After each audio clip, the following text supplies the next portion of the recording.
Hello everyone. स्वागत है आप सबका आपके अपने फिजिक्स स्नाइपर चैनल में। आज हम इरोडो का क्वेश्चन नंबर 1.5 सॉल्व करेंगे।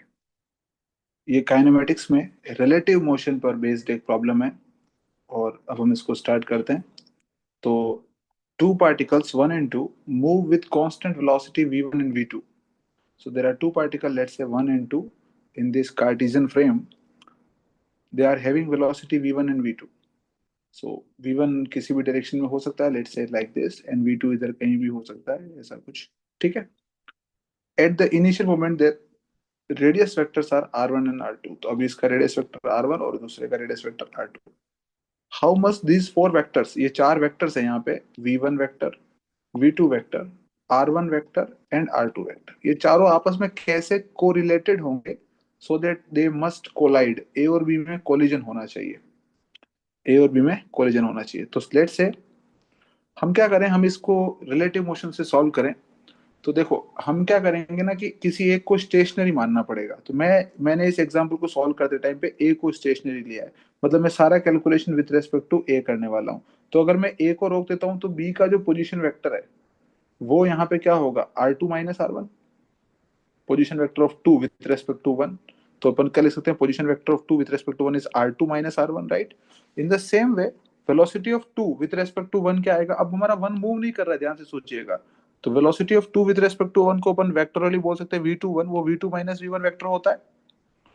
अब ए को अगर हम ऑब्जर्वर मान रहे हैं तो ए को भी इस डायरेक्शन में दिख रहा है, लेट से ये जो भी डायरेक्शन है, लेट से जे आई कुछ भी मान लो आप इधर, ठीक है।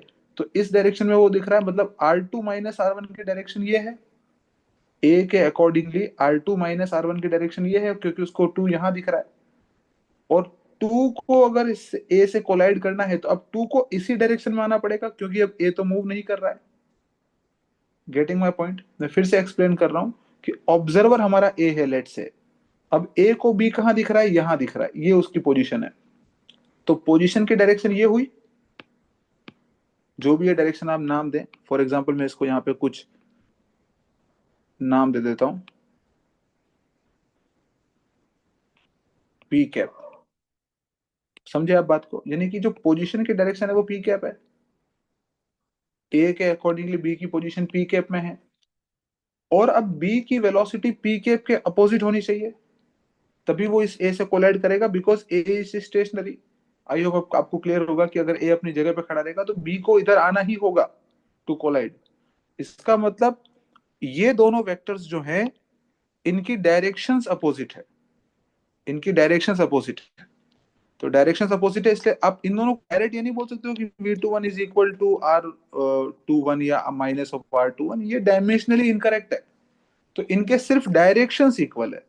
तो v21 cap is equals to minus of r21 cap, negative sign indicate कर रहा है कि दोनों के डायरेक्शंस, यानी कि रिलेटिव पोजीशन की डायरेक्शन और रिलेटिव वेलोसिटी की डायरेक्शन अपोजिट है।